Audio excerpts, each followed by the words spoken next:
Vamos a dar inicio hoy a la charla de comisiones médicas a cargo del doctor Facundo Giampaoli y Clarisa de Arce, que son integrantes del instituto, son abogados litigantes, así que tienen mucha experiencia en esto, aprovéchenlos, pues saben mucho. Nosotros somos fan de ellos dos, los queremos un montón, así que es un tema complicadísimo y ellos tienen mucha experiencia, así que les propongo que silencien los micrófonos, así no tenemos ruido de fondo que siempre hay, y si quieren hacer preguntas, utilizan el chat, y después cuando termina cada uno, vamos contestando. Y si no, se las anotan y también después al final respondemos preguntas. Bueno, Facu, ya te hice hospedador, es todo tuya la pantalla.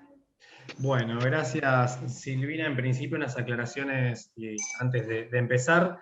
Desde ya, como ya bien dijo Clarisa, muchas gracias al Colegio de Abogados de Avellaneda de Lanús, a Adriana Coliqueo, presidenta, y a vos, Silvina, por la invitación nuevamente. Saben que nos encanta abordar este tipo de temáticas, más allá de ponernos a veces un poco fastidiosos con las circunstancias que van pasando. La realidad es que nos encanta estudiar este tipo de cuestiones. Es a lo que nos dedicamos, no somos docentes, somos abogados y tratamos siempre de darle una óptica, digamos, práctica a este tipo de cuestiones. Y hoy, más que nada, digamos, la idea es, como bien indicaba digamos, la clase de hoy, era más que nada abordar lo que son los diferentes trámites y los procedimientos. O sea, no hacer una clase de riesgos en sí mismos, sino hacer una clase de lo que son los trámites y procedimientos en comisión médica. Entonces, hay muchas cuestiones, digamos, que vamos a pasar por alto, que no vamos a abordar, sin perjuicio de que ya desde ya les pido disculpas, porque hay algunos conceptos básicos que tenemos que repasar para poder entender bien cuando lleguemos a la parte de trámites, que va a dar Clarisa, que obviamente lo va a dar ella porque es lo más complejo y es quien más sabe, pero necesitamos, para poder llegar a ese punto, repasar algunas cuestiones que seguramente a esta altura ya son muy reiteradas en la cantidad de, digamos, de exposiciones que está bien. También quería hacer una aclaración. El PowerPoint que voy a pasar ahora, conjuntamente con el PowerPoint que hiciera la doctora Yanalyn Tuso, quien trabaja en el estudio, que dio una charla de, digamos, de lo que es toda la tramitación virtual también en el colegio, asimismo como una especie de resumen de toda la documental que se requiere para los trámites que inician los trabajadores, así como algunos fallos recientes que son, me parece a mí, importantes. Los subimos todos a un Drive, y ahora cuando Clarisa le toque exponer, yo voy a compartir el link para que todos los colegas los puedan descargar, así no están pidiendo el PowerPoint, después ya directamente les queda a todos los que lo necesitan. Ay, los quiero, no me hacen trabajar. A ver, voy a ver si puedo compartir la pantalla, perdónenme, pero ya... ¿Ahí se ven? ¿Sí? Bien. Sí, perfecto. Bueno, a ver... ¿Cómo hago para poner la pantalla completa sin ver esto?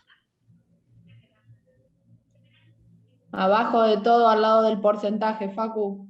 El primer cuadradito al lado del 60%. Gracias, Ale. Nada. No me lo toma igual. El primero, al lado del 63.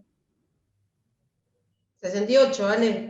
Bueno, no sé, no, lo tengo en el celu, che, no veo. Ahí está. Muchas gracias, Ale, por las definiciones.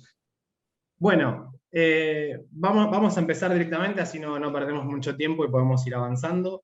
En principio, obviamente, aclarar como siempre, digamos, nuestra postura doctrinaria respecto de la validez constitucional de las comisiones médicas, desde ya que no es lo que se viene dando en la jurisprudencia, y esta tendencia jurisprudencial que se advierte en la mayoría de las salas de la Cámara Nacional de Apelaciones de Trabajo, así como las recientes doctrinas de la Suprema Corte de la Provincia de Buenos Aires, Marchetti, Sacás, digamos, y el dictamen eventualmente del procurador interino Casal en los autos Pogons ante la Corte Suprema de Justicia de la Nación, nos hacen, digamos, a esta altura ya inevitable el hecho de transitar esta instancia administrativa, razón por la cual, más allá de las reservas que nosotros tenemos desde el punto de vista interpretativo, lo cierto es que la realidad nos obliga a tramitar este tipo de cuestiones. Y en este caso, como premisa principal, la idea de esta charla de hoy es dejar bien en claro una idea conceptual básica, que es que las comisiones médicas no están solamente para hacer un único trámite, Y en este sentido hay muchos trámites que se pueden realizar dependiendo del objeto que querramos peticionar.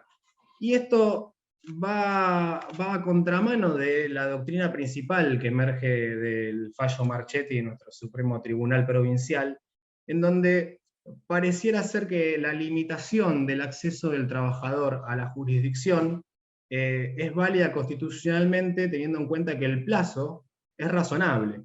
Ahora bien, esto parte de una premisa que es, a mi modo de ver, ilusoria y dogmática, o meramente teórica, dado que la realidad es que el plazo de 60 días hábiles administrativos perentorio, en realidad es en el caso de que hagamos un solo trámite.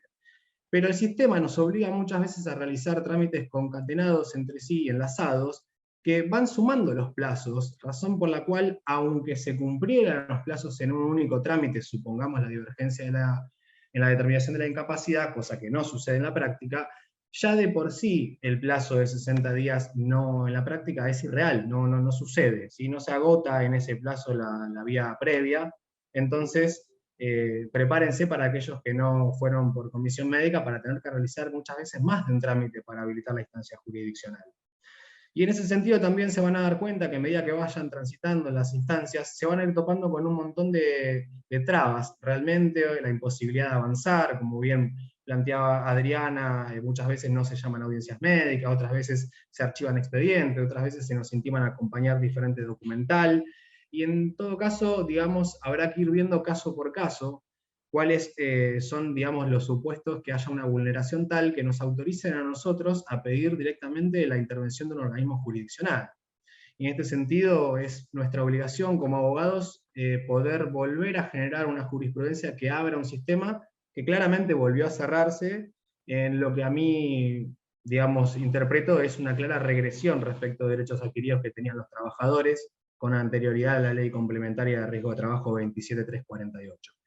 Entonces, con esa aclaración y teniendo en cuenta que todavía hay una pregunta muy importante que hacemos muchos colegas que nos gusta hablar de este tema y que nadie ha respondido todavía, y que es que si el sistema es tan beneficioso para el trabajador, tan expeditivo y produce resultados tan rápidos, ¿por qué era necesario hacerlo obligatorio? ¿No hubiese sido mejor hacerlo voluntario y quizás de esa forma no colapsar las comisiones médicas y poder recurrir a ellas en los trámites en donde realmente hubiera necesidad? Pero bueno, es obviamente una interrogante que todavía no tenemos, y hoy en día tenemos que trabajar en estas reglas del juego. Así que bueno, en principio vamos a empezar con algunas definiciones, digamos, básicas, ¿no? Obviamente lo que son las comisiones médicas, como todos saben, estaban establecidas en la ley 24241, son incorporadas a lo que es el sistema de riesgo por la originaria 24557, que a su vez es modificada por la 26773, que culmina con la tríada legislativa de la 27348. Y el problema, como acá siempre advertimos, es que en la actualidad hay más de 500 normas reglamentarias. Entonces el sistema, que pareciera ser simple, en realidad es un entramado normativo cuasi laberíntico, en donde tenemos muchas normas que colisionan entre sí, que se superponen y que no respetan por sobre todas las cosas la jerarquía constitucional establecidas en el artículo 31 de la Constitución Nacional. Desde ya como primer concepto básico vamos a tener que determinar qué es una comisión médica. Y esta es ni más ni menos que un órgano administrativo de instancia única, previa, excluyente y obligatoria, con apelación y contralor ante la justicia laboral ordinaria, digamos local, ¿sí? Ya no federal, sino local, y con la facultad de homologar acuerdos en carácter de cosa juzgada. Las funciones que para nosotros son jurisdiccionales, aunque la norma no lo quiera determinar así, son, digamos, determinar el carácter laboral de una enfermedad o de un accidente, determinar el porcentaje de la incapacidad laboral permanente, determinar el alcance de las prestaciones, sean estas en especies o en dinero, y definir prácticamente cualquier discrepancia entre las ART y los damnificados o los derechohabientes, en el caso de fallecimiento, ¿no? En este sentido nos gusta traer a colación la definición que hiciera el doctor Romualdi, que nos parece muy acertada. Él lo define como un sistema de determinación administrativa de la naturaleza jurídica, conforme el dictamen del secretario legal y técnico de la Comisión Médica, del daño y la extensión derivada de un accidente de trabajo o enfermedad con control judicial. Obviamente, el punto que vamos a tener acá es el siguiente. La ley complementaria en la que establece la obligatoriedad del tránsito por comisiones médicas, y luego la resolución 298 es la que regula algunos trámites básicos que son los que por lo general habilitan la instancia jurisdiccional. Con posterioridad a la 298, la superintendencia lo que hizo fue dictar la resolución 899E del 2017, que en realidad, a mi modo de ver, es una respuesta al fallo Corbalán de la Sala Décima, que había decretado la inconstitucionalidad por darle facultades jurisdiccionales a personal y a profesional de la salud.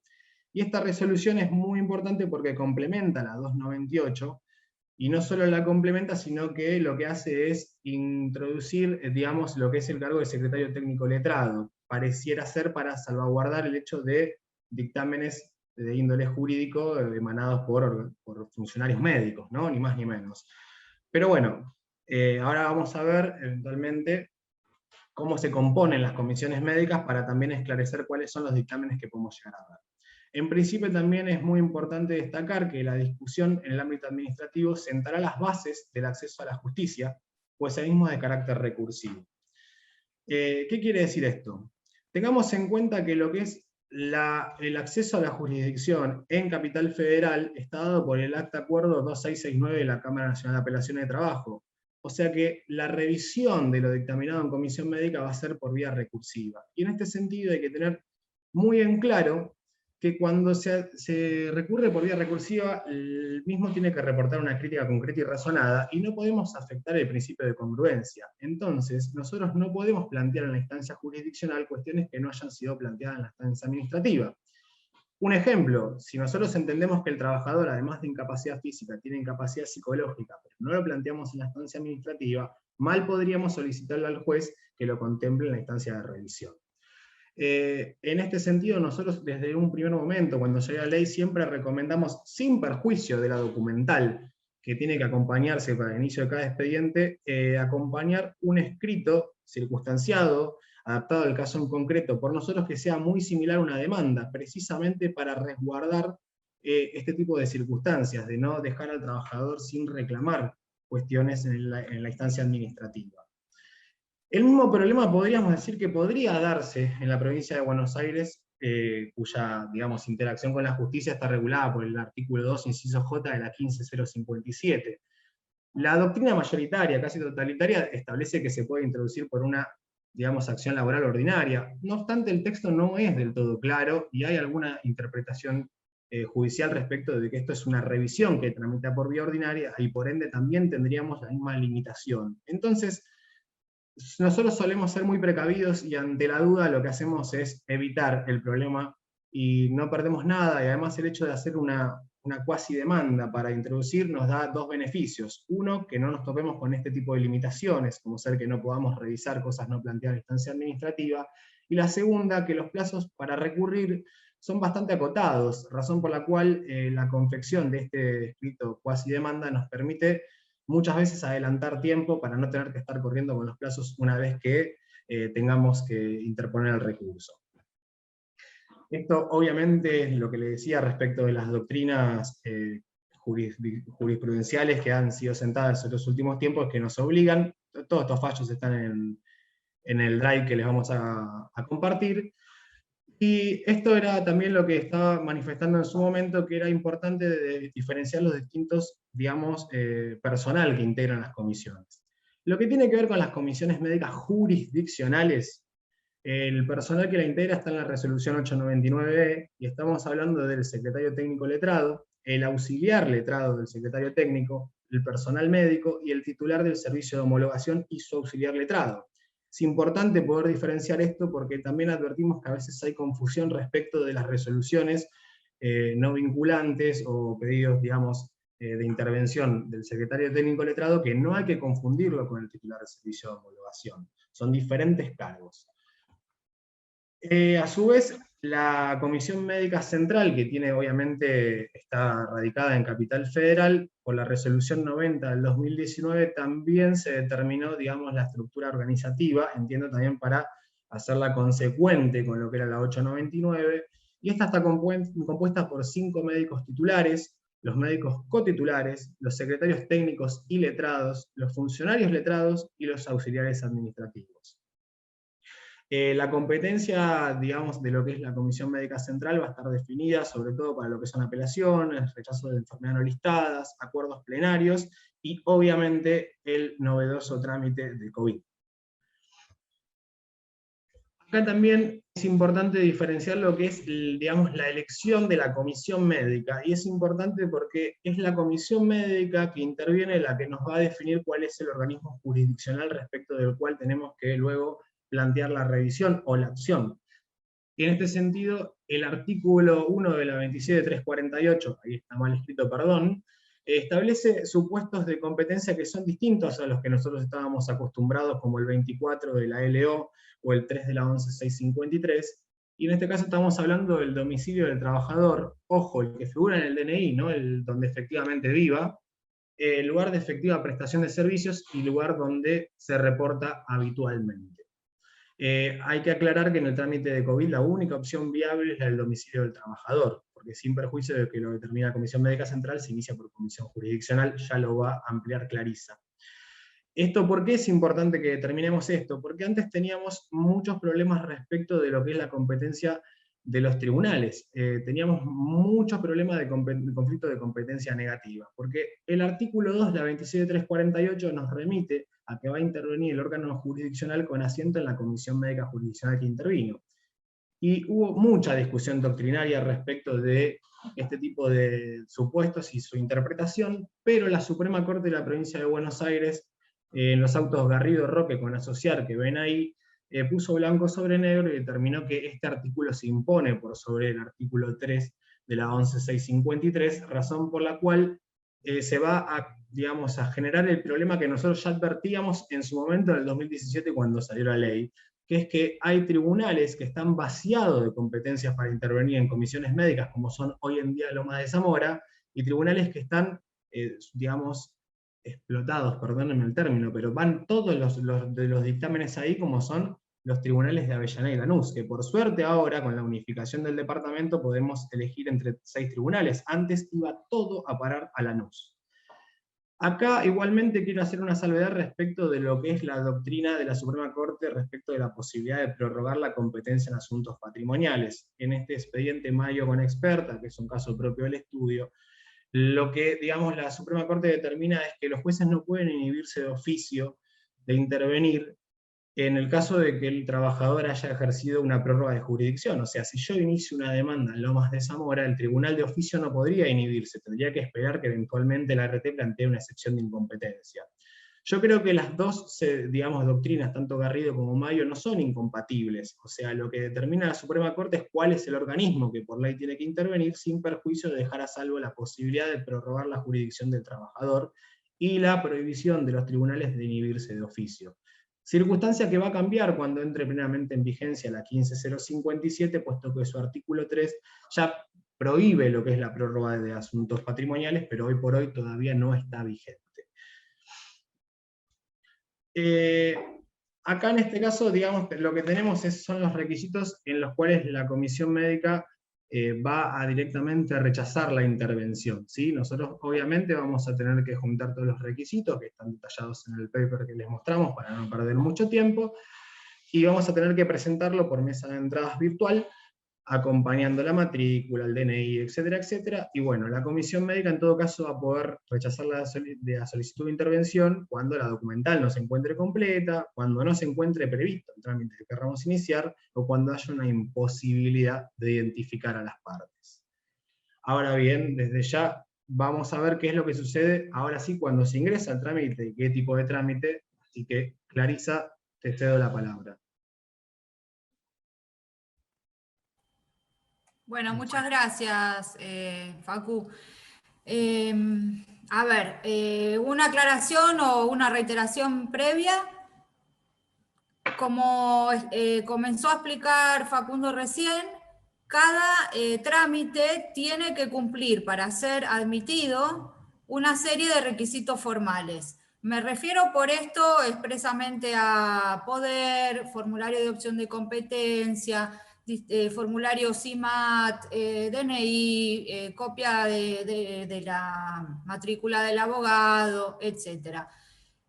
Cada trámite tiene una serie de requisitos específicos y hay otro tanto que se repiten. Todo ese detalle, hoy nosotros decidimos innovar y no estar repitiéndolos, enumerando una lista para que todos sepan, se hace como aburrido y lleva mucho tiempo, entonces directamente lo van a chequear a los papers que están en el Drive, que Facundo les va a compartir, y nos evitamos todo ese tiempo de estar enumerando documentación a presentar. Habiendo reiterado eso, para que todos se queden tranquilos y también que lo tengan en claro, porque si no cumplen con los requisitos, el trámite se va a archivar o con suerte los van a intimar a que adjunten algo, pero esto es discrecional. Bueno, habiendo dicho esto, continúo entonces la exposición que venía haciendo Facundo. También que los trámites son varios, casi nunca vamos a estar terminando de agotar esta vía previa con la realización de uno solo de los trámites. Actualmente el portal de la Superintendencia de Riesgos del Trabajo tiene habilitado 16 trámites distintos que, si ustedes los cuentan, son todos los que están viendo en su pantalla, son todos los trámites que están habilitados en la mesa virtual de la SRT. Esto no significa que haya 16 trámites previstos por las normativas. En realidad los trámites son menos, pero por algún motivo la superintendencia reglamentó digitalmente el inicio de esta forma. Y sí, algunos son parecidos y otros no. Es muy importante tener claro que los trámites están sujetos a distintos procedimientos según el trámite de que se trate. Algunos tramitan conforme a la resolución 298 y la 899 del año 2017, ambas dictadas por la SRT. Otros tramitan conforme a la resolución 179 del 2015, decreto 1278 del 2000, 410 del 2001, y un montón de normas más que van realmente complicando la interpretación de los pasos que va dando cada trámite. Pero en definitiva, no son iguales, los trámites no son iguales, no hay un procedimiento único como la LO o como la 11653, tienen distinto recorrido, terminan de distinta manera y no todos agotan la vía administrativa. Lo que puede ocurrir, por ejemplo, y hay que entenderlo, es que podemos iniciar un trámite de rechazo, se nos da el ok, se admite el tratamiento de la naturaleza laboral de una contingencia, continuamos tramitando una divergencia en la determinación de la incapacidad, la comisión resuelve que esa persona debe volver a tratamiento, dictamina un reingreso a tratamiento, el trabajador hace el reingreso a tratamiento y cuando lo termina vuelve a tramitar la divergencia de determinación de la incapacidad. Esto es bastante frecuente que pase, entonces como Facundo bien explicó al principio, los 60 días constituyen un plazo dogmático, porque aún si funcionara todo bien, nos vamos a presentar con esta situación de tener que realizar en muchísimos casos trámites que van concatenados. Y además, antes de empezar con cada uno de los trámites, yo quiero también, digamos, dar mi opinión, que esta reglamentación de los trámites no es eficaz, no es racional en su diseño, no utiliza debidamente las formas, no se enfoca en la economía, ni en la celeridad, ni en la sencillez, y cuesta mucho que esto se entienda. Parece que los abogados nos quejamos solo por gusto, cuando no es así, cuando realmente los trámites presentan un problema de diseño. No se aplica el principio de concentración, no se aplica el principio de celeridad, no hay ninguna posibilidad de que las partes puedan autocomponer este conflicto. Los funcionarios o los médicos, tanto los profesionales médicos como los del área legal, carecen de facultades para reconducir los procesos que son totalmente rígidos. Entonces, se termina uno, hay que iniciar otro, no se puede abreviar, no se puede agilizar. Y si no está previsto, nadie da una solución. Bueno, habiendo dado mi opinión, voy a comenzar por enumerar cada uno de los trámites, teniendo en cuenta también que previo tenemos que analizar qué es lo que pasó con la denuncia inevitable en el nuevo sistema, porque antes tal vez sin denuncia, si bien se exigía por el texto legal en el artículo 43 de la Ley de Riesgos del Trabajo, no siempre se hacía porque igual se podía iniciar una demanda judicial. Hoy por hoy la denuncia es un requisito, un paso ineludible, porque es lo que activa el mecanismo para el cual la ART dé una respuesta o no la dé, y en función de lo que haya pasado tenemos que subsumir esos hechos al caso para determinar qué trámite procede. Entonces, si la ART procedió a rechazar la denuncia, se nos va a habilitar el trámite de rechazo, que justamente es para analizar la pertinencia de ese rechazo, que vale la pena recordar, aunque no es motivo de la charla de hoy, que está reglamentado en cuanto a sus plazos y formalidades por el decreto 716 del 96 y la resolución 90 del año 2018. Básicamente el rechazo tiene que basarse en la negativa de la contingencia, en la preexistencia de otras enfermedades que surjan acreditadas de exámenes preocupacionales o periódicos, o directamente negando la naturaleza laboral del siniestro o de la enfermedad que se esté denunciando. Este rechazo puede tratarse de una enfermedad listada o no listada. El trámite tiende a lo mismo, pero no tiene el mismo procedimiento.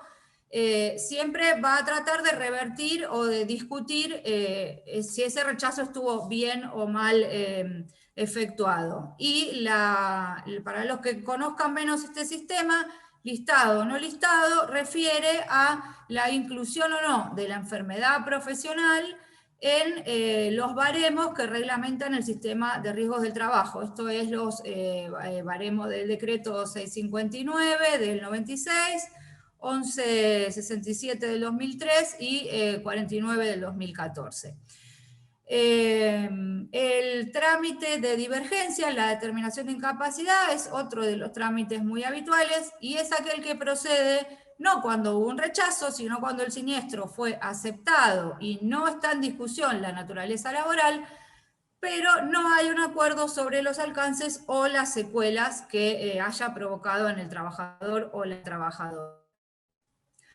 Como ustedes ven, la placa está dividida en los trámites que inicia el trabajador y en los que inicia la ART. El que viene en orden en la placa es el del trámite de COVID, que hasta hace poco solo podía iniciarlo el trabajador, pero con la nueva resolución 10 de este año de la SRT, también se habilita su inicio por parte de la ART, el empleador no asegurado o el empleador asegurado. Son distintos, solo cambian las formalidades para el inicio y ciertos requisitos previos que dentro de un rato los explico. Luego tenemos los trámites que, por decirlo con una palabra común, son más sencillos o hay tal vez menos derechos económicos en juego, que son los regulados por la resolución 179, que tienen un patrocinio letrado opcional, no como los que mencioné antes, donde el patrocinio letrado es obligatorio desde que así lo estableció el decreto 1475 en el año 2015.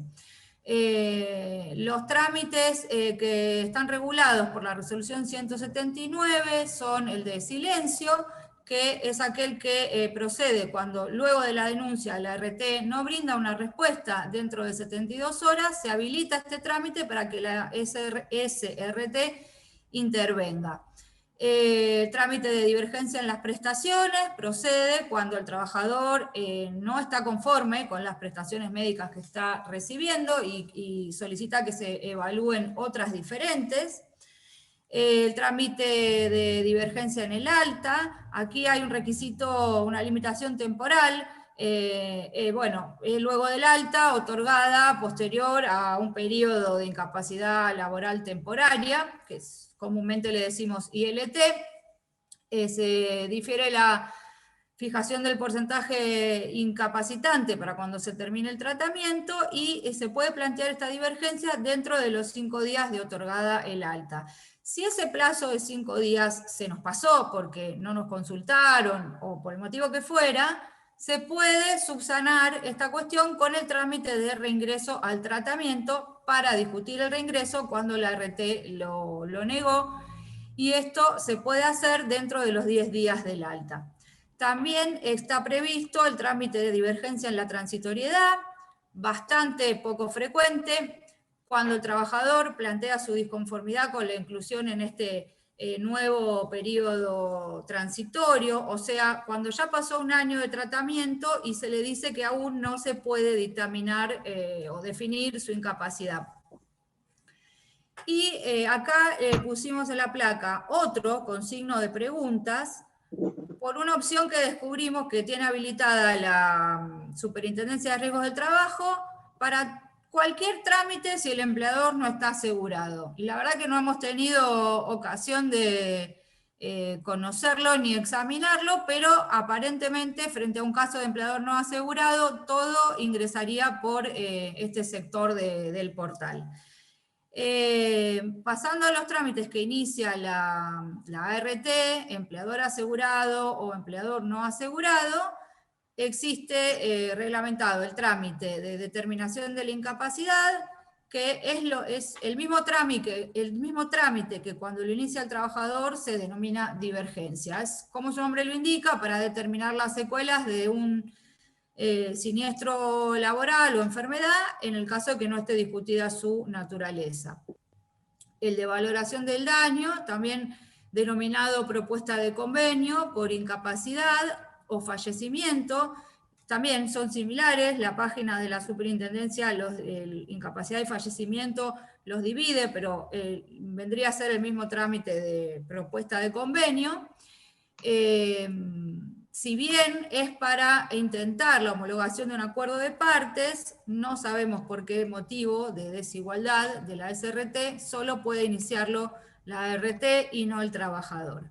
El trámite de COVID, que también ahora lo puede iniciar la ART, y el trámite de abandono es aquel que debe efectuar la ART para dejar de otorgar las prestaciones fundado en la negativa del trabajador a recibir las mismas. Entonces, habiendo explicado cada trámite en qué casos procede, voy a explicar los pasos procesales de los trámites más importantes y voy a dejar por último el de COVID y vemos cómo estamos de tiempo para aprovechar con las preguntas. Así que pasamos a la placa de rechazo de enfermedad listada. Es un trámite... Sí, perfecto. Perfecto. Yo traté de resumirle los procedimientos más habituales y los pasos sustanciales que van teniendo cada uno a modo de guía. El trámite de rechazo, bueno, ahí en la placa les aparece la normativa que lo regula, la resolución 298 y la 899. Se presenta al trabajador, cumpliendo como siempre y como mencioné al inicio, todos los requisitos formales, el escrito, el ofrecimiento de prueba, la documental, DNI, etcétera, etcétera. Se sustancia por ventanilla electrónica, con un traslado a la RT por 5 días, la RT va a contestar, va a presentar el informe del caso, ofrecer la prueba, y de alguna manera, si bien la normativa no le da exactamente este nombre... te la dejo acá. Interpretamos que se produce una suerte de traba de la litis en sede administrativa. Cumplidos estos pasos, se da intervención al secretario técnico letrado, que va a opinar sobre la admisibilidad y la sustanciación de la prueba. Si el secretario que va a emitir el dictamen jurídico previo entiende que esta afección o contingencia tiene un carácter laboral, le va a dar intervención al médico, luego vuelve a intervenir el secretario técnico letrado, emite su opinión de legalidad y lo remite al titular del servicio de homologación para que éste dicte el acto administrativo de alcance particular. Por el contrario, si el secretario técnico letrado entiende que el carácter es no laboral, lo va a remitir directamente, sin intervención del médico, al titular del servicio de homologación, también para que emita el acto administrativo de alcance particular y lo notifique. Acá voy a hacer una aclaración porque, en principio, todos podríamos pensar que este acto administrativo de alcance particular, por ser tal, agota la vía administrativa. Y esto es así solo cuando se dictamina el carácter no laboral, entonces habilita la vía recursiva, ya sea a la Comisión Médica Central o a la Justicia Ordinaria Local, mediante las reglamentaciones correspondientes, que no son materia de la charla de hoy, las va a dar el doctor García Pouso la semana próxima. Ahora bien, cuando se dictamina que ese rechazo fue incorrectamente efectuado y que la contingencia sí tiene un carácter o naturaleza laboral, corresponde que se inicie luego del mismo el trámite de divergencia en la determinación de la incapacidad. Esto no está dicho cuando se reglamenta el trámite de rechazo. Esto está dicho cuando la normativa explica en qué casos procede tramitar la determinación de la divergencia. Entonces, esto lo aclaro porque a veces,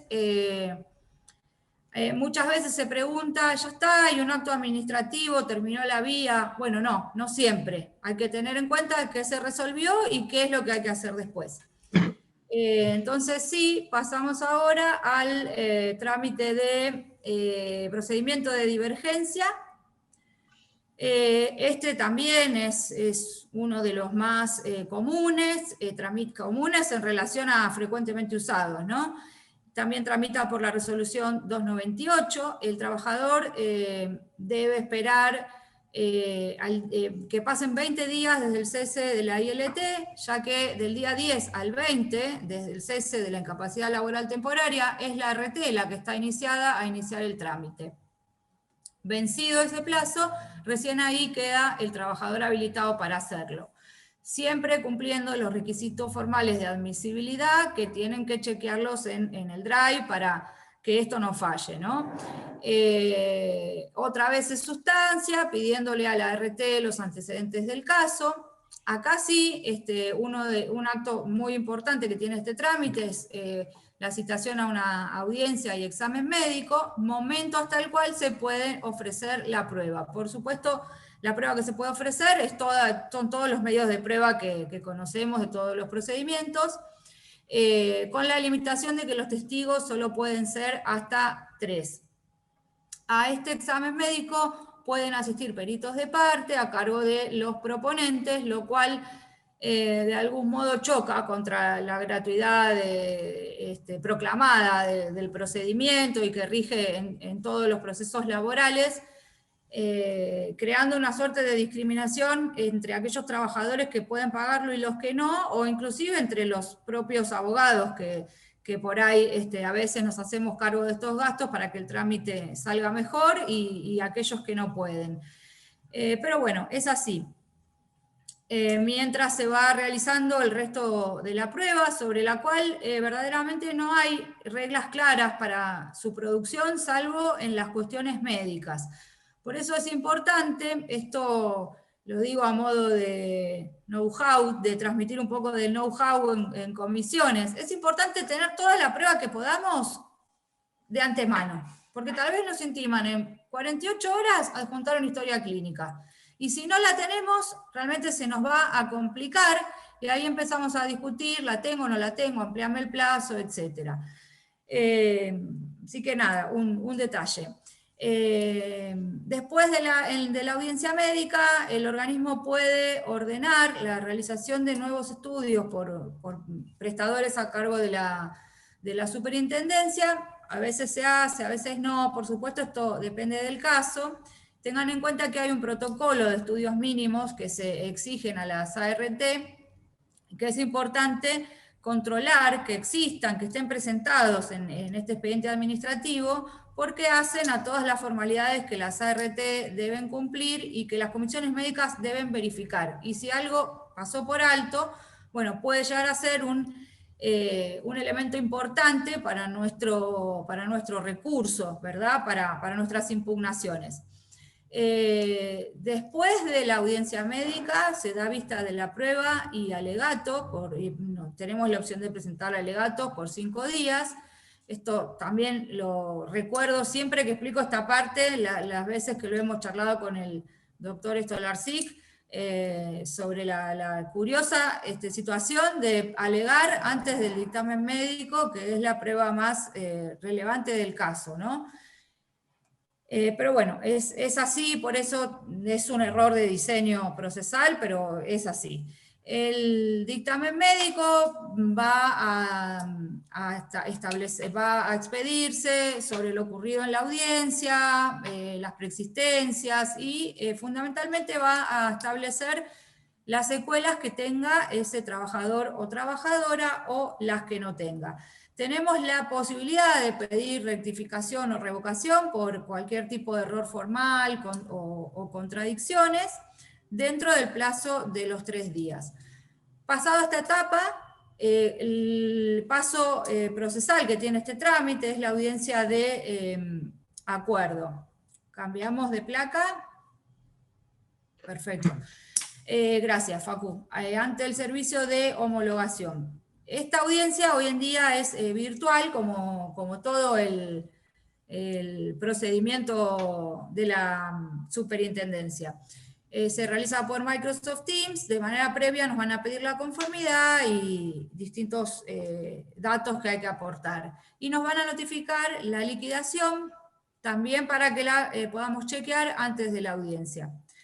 En esta audiencia se van a explicar los alcances del acuerdo, que no son nada más ni nada menos que los de cosa juzgada administrativa, tanto por la conformidad como por el silencio, que frente a los mismos pueda configurarse, y además en esta audiencia se ejerce la opción del artículo 4 de la ley 26773, que es aquella opción excluyente para optar por algún otro sistema de responsabilidad. Es decir, acá es el momento de elegir, ¿me quedo con la reparación sistémica o pido otra derivada de otro sistema?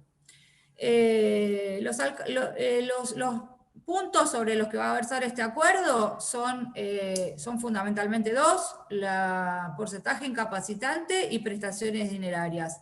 Si hay acuerdo sobre ellos, por supuesto por parte de las partes, el secretario técnico letrado emite su opinión de legalidad, remite al titular del servicio de homologación, se emite el acto administrativo dentro de los 5 días, se notifica y la ART ya en el mismo plazo de 5 días posteriores queda obligada a transferir al trabajador las sumas al CBU que éste tiene que tener para denunciar en la audiencia de acuerdo. En el caso, por el contrario, de que no haya un acuerdo sobre los aspectos que debe haber, lo mismo, el secretario técnico letrado da su opinión, remite al titular del servicio, se dicta el acto administrativo y es este el que habilita la vía recursiva. Como siempre o como casi siempre, la vía recursiva le da al trabajador la opción de recurrir ante la Comisión Médica Central o ante el Poder Jurisdiccional Local. Y ahora sí, pasamos a la no listada. A ver, sí. Al trámite de determinación de incapacidad. ¿Volvemos una? Gracias. Gracias.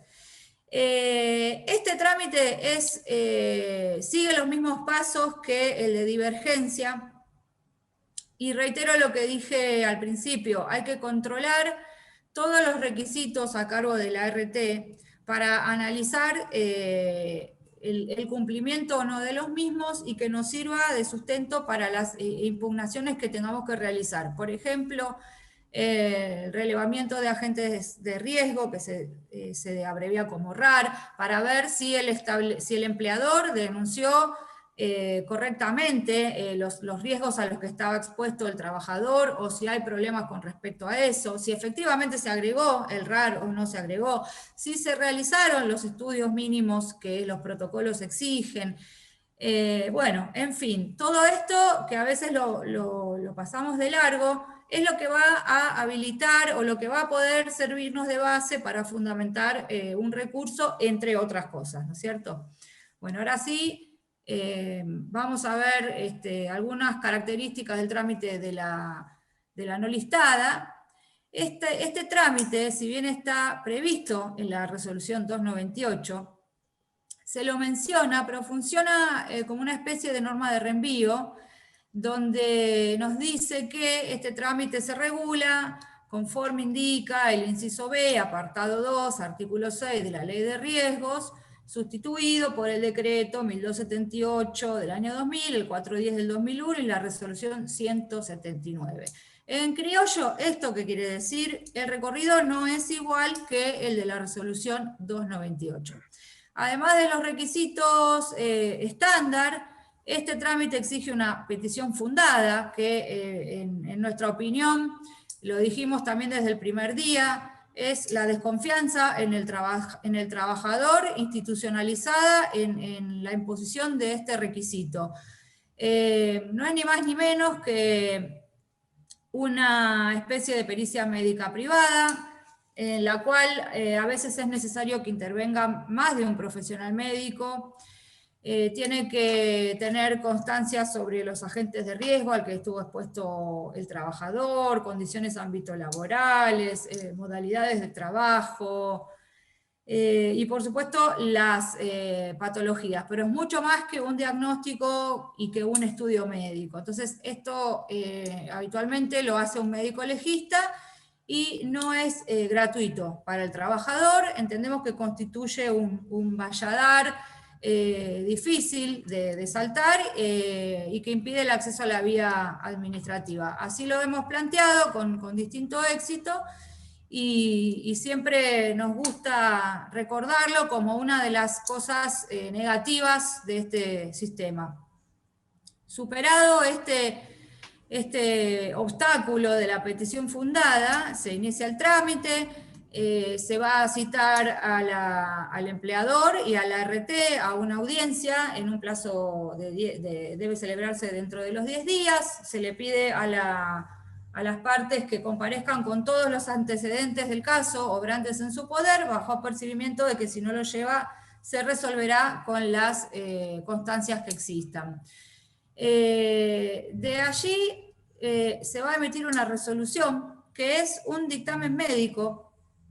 Esto no es un acto administrativo emanado del titular del servicio de homologación, y es lo que me gustaría dejar enfocado, porque este dictamen médico es el último acto procesal que se va a llevar a cabo por parte de la Comisión Médica Jurisdiccional en los trámites de rechazo de enfermedad no listada.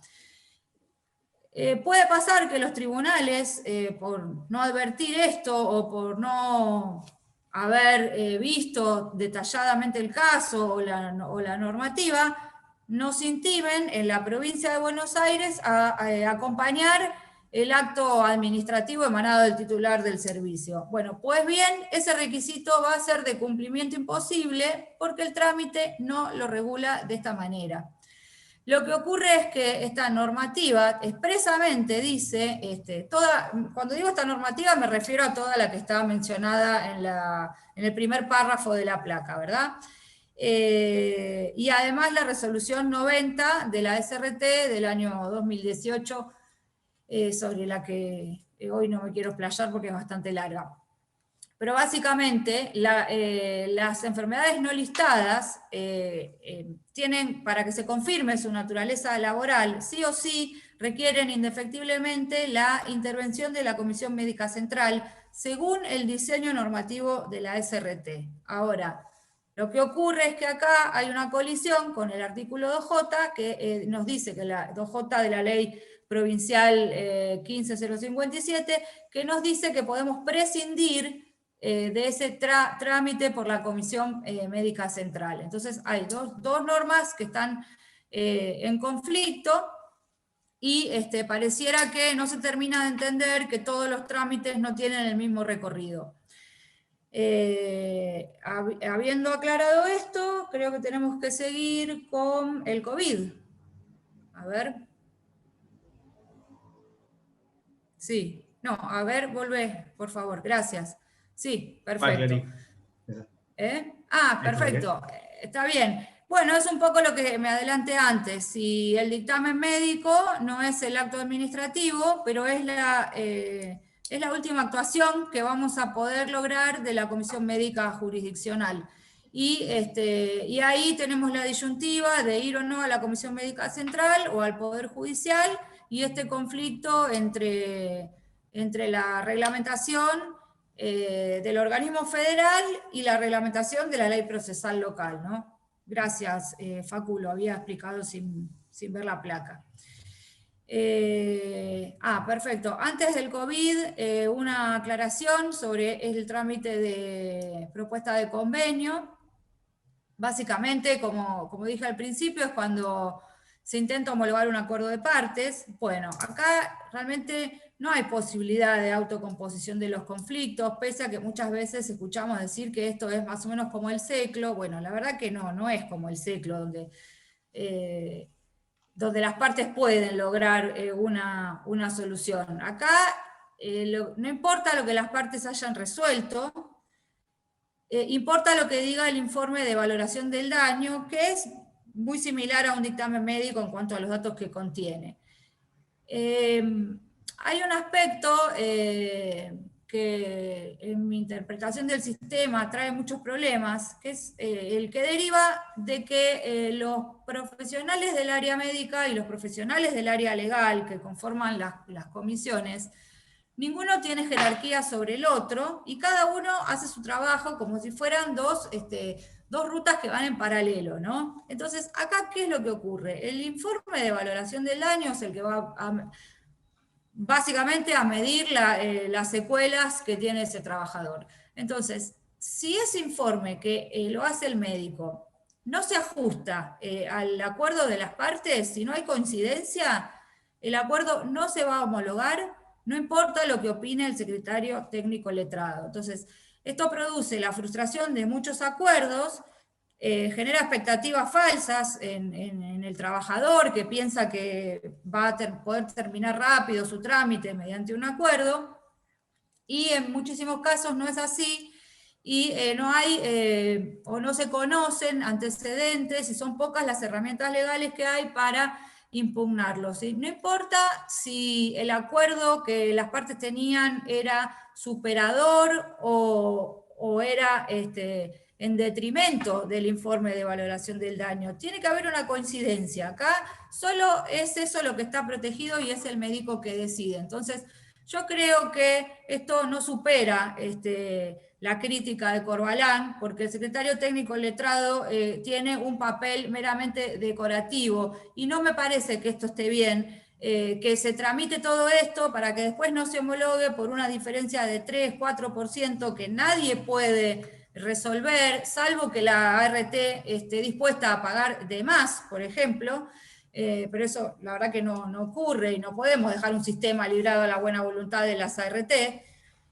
¿Y qué es lo que ocurre? Si no se homologa este trámite, se termina acá, se archiva y hay que iniciar un trámite nuevo de divergencia en la determinación de la incapacidad. Por eso digo, no se respeta el principio de eficacia, ni de celeridad, ni de economía procesal, y no existe una autocomposición. Entonces, sí, he escuchado esta pregunta en varias charlas. Yo creo que la manera de atacar esto es que es el médico el que está ejerciendo la facultad jurisdiccional y no supera las críticas que se han hecho en el fallo Corbalán. Después, Facundo, si querés pasar los datos completos de Corbalán, en este momento no me los acuerdo, pero estoy segura que vos sí. Bueno, y ahora sí, pasamos al trámite de COVID, que como todos sabemos, la vedette del momento se llama COVID. de más o menos desde hace un año a la fecha, han comenzado a dictarse esta serie de normas para tratar de dar alguna solución a esta problemática de los trabajadores que contraen COVID. La situación comienza con el DNU 367 de abril del 2020, que viene a innovar estableciendo una nueva clasificación dentro de las contingencias del sistema de riesgos del trabajo, ¿no? Según a quien sigamos, vamos a tener 4 contingencias, según Toselli, por ejemplo, el doctor Toselli dice que es la 4ª contingencia, porque las divide en accidente, enfermedad listada, no listada, y la flamante contingencia de COVID como enfermedad presuntivamente profesional no listada. Para Miguel Ángel Maza, esta es la 5ª contingencia, porque divide los accidentes en in itinere y en ocasión. La presunción respecto al COVID tuvo variaciones. Al inicio, quienes gozaron de esta presunción fueron los trabajadores excluidos del ASPO por estar prestando trabajos, tareas en actividades esenciales de la economía, y se encontraron temporalmente cubiertos por esta presunción mientras durase el aislamiento o la exclusión del mismo respecto de su actividad en especial. Y por otro lado, los trabajadores del sector salud que gozan de esta presunción del DNU 367, hasta pasados los 60 días de la finalización del periodo ampliado de emergencia sanitaria, que comenzó con el DNU 260, se fue prorrogando, nos trae hasta fin de este año 2021 sus prórrogas, es decir, 60 días más de fin de este año.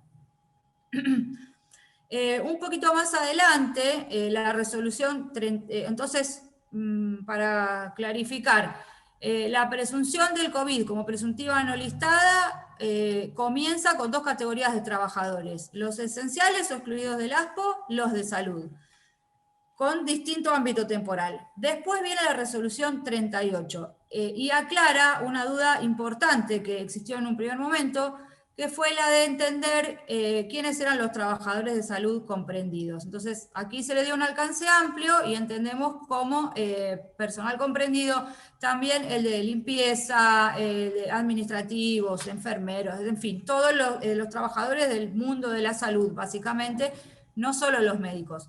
Y unos meses más adelante, el DNU 875 de noviembre del 2020 incorpora también a la presunción de los trabajadores de salud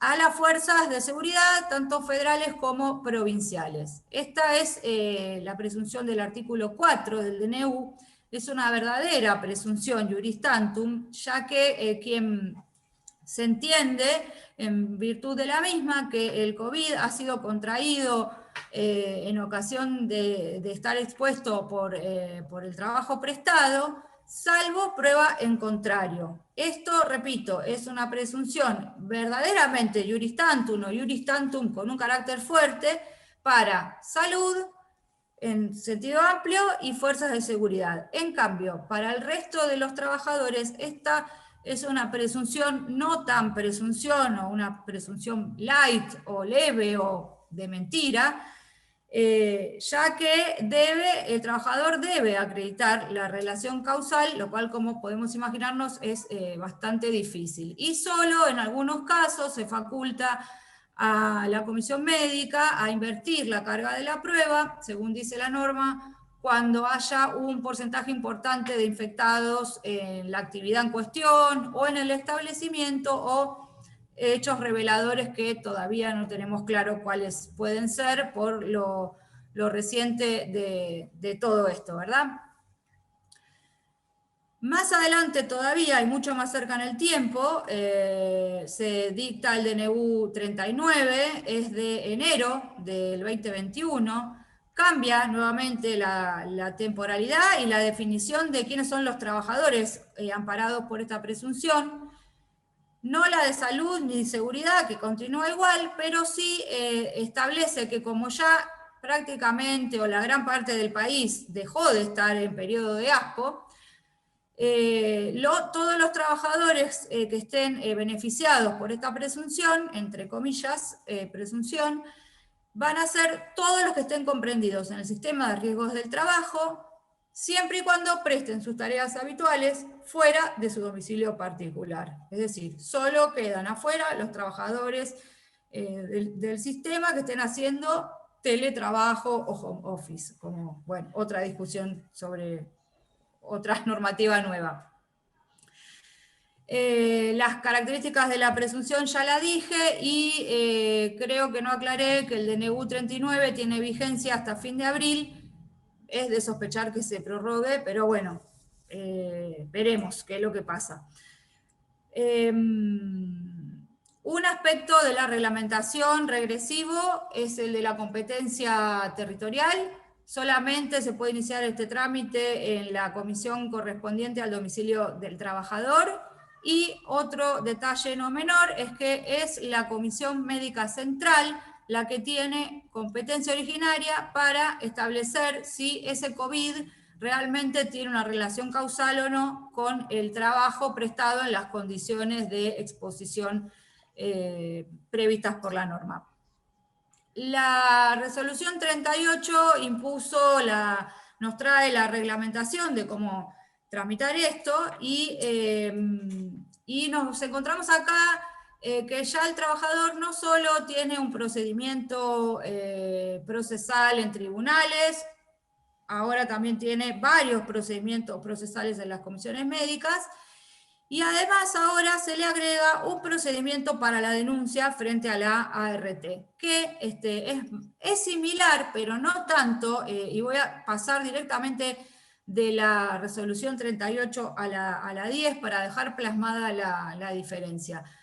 La resolución 10 agrega un requisito formal más a los que estableció la resolución 38, que eran un poco, primero era un poco más sencillo, había que agregar el diagnóstico de COVID positivo emitido por una autoridad registrada en el Registro Federal de Salud, la dispensa que tenía ese trabajador para prestar tareas excluido del aislamiento, y fundamentar la relación causal y los datos personales, DNI, etc. Bueno, la más reciente reglamentación 10 viene a reformular este trámite, porque tiene en función del DNU 367 facultad de dictar normas reglamentarias, y ahora impone requisitos de admisibilidad formales de la denuncia para que opere la presunción. Nosotros esto con Facundo lo estuvimos debatiendo largamente en el estudio y entendemos que esto es de constitucionalidad dudosa.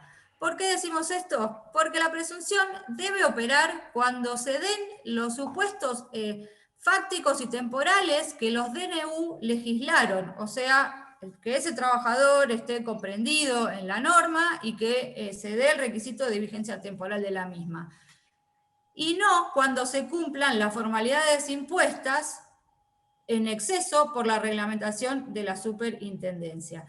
Entonces, esta cuestión de lo que el trabajador debe acreditar ante la ART no para que le reciban la denuncia, sino para que opere la presunción, que no es lo mismo, se han complejizado un poco más. Ahora se le pide al trabajador el diagnóstico, la descripción del puesto, tareas, lugar de trabajo, jornada, fuera del domicilio, entre los 3 a 14 días previos a la primera manifestación de los síntomas, que hoy voy a denominar la PMS.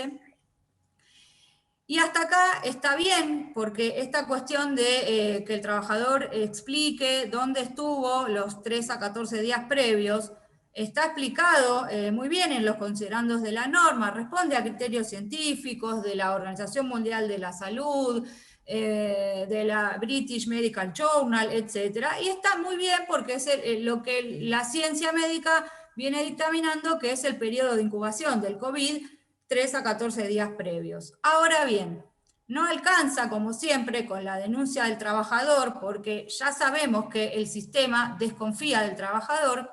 Entonces le pide también un anexo, declaración jurada, firmado por el empleador, donde quede constancia del lugar de trabajo y la jornada que ese trabajador desarrolló los 3 a 14 días previos. Y como sabemos, esto puede traer muchas complicaciones porque no todos los empleadores están dispuestos a colaborar con estas cuestiones.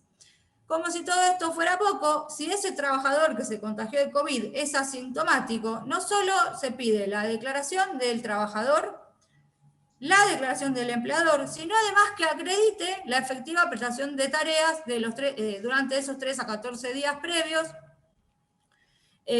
cuando fue positivo asintomático. Entonces ya no solo se desconfía del trabajador, también del empleador, y pareciera que los trabajadores tienen que ir, no sé, con un dron en la cabeza a prestar tareas para poder acreditar a la ART dónde estuvieron de los 3 a 14 días previos. Y no surge ninguna justificación de los considerandos de la norma por qué se distingue entre sintomático y asintomático.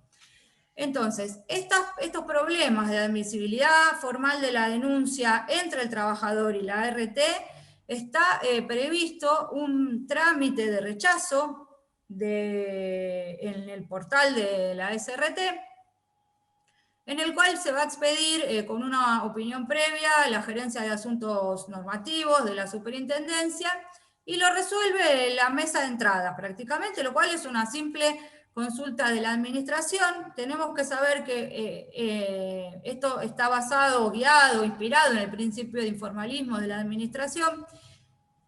Y yo escuché a algunos autores que sostienen que esto está bueno porque es más ágil, y con Facundo pensamos que no, porque esto se va a resolver en un llamado telefónico y ese trabajador va a empezar a tener problemas para impugnar, si es que lo necesita, esta decisión de que su denuncia no sea admitida. Entonces, la verdad que no nos gusta para nada esta última reglamentación de la resolución 10. Ahora bien, suponiendo que estén cumplidos los requisitos, que la ART acepte la denuncia, o que se dé el supuesto de que el Departamento de Mesa de Entradas dé el ok o no se expidan 48 horas, se considera entonces, frente a esta omisión de respuesta de la Mesa de Entradas del organismo, se va a considerar aceptada la denuncia. Suponiendo que se pueda sortear toda esta etapa sin problemas, se da inicio al trámite y se va a dar intervención a la Comisión Médica Central, que tiene, para abreviar un poco y no aburrirnos con tanto plazo, tiene que dictaminar sobre si este COVID tiene o no, se considera o no de manera definitiva una enfermedad profesional. Entonces, se puede, ahora sí, este trámite puede ser, a partir de la resolución 10, puede ser iniciado por la ART o el autoasegurado o no asegurado, y sí se puede fijar una audiencia médica si es necesario, y cosa que antes no pasaba y solo se resolvía con la documentación. Lo mismo también si es un fallecimiento derivado del COVID. También, como lo escuché en otras charlas, y yo creo que no es correcto, algunos creen que en este trámite vamos a tener la suerte de que si no fue bien, se realice una audiencia de acuerdo y se pueda negociar una prestación dineraria. Bueno, eso no va a pasar. Como dije al principio, el sistema es cerrado. Si tuvimos éxito, se reconoció de manera definitiva el carácter profesional de esta naturaleza laboral del COVID. En el caso específico, vamos a tener que iniciar otro trámite de divergencia a la determinación de incapacidad. Entonces, este trámite de COVID no tiene 60 días de duración. No sabemos si en la provincia lo van a exigir o no obligatoriamente, porque podemos entender que la provincia no adhirió a este nuevo trámite que se reglamenta y nace bastante después de la ley de adhesión 14997, que es de 2018. No respeta el plazo de 60 días y en definitiva expone a todo el país, a los trabajadores de todo el país, a un procedimiento regulado por un organismo federal que no sabemos si las provincias van a estar de acuerdo o no en que esto sea de esta manera.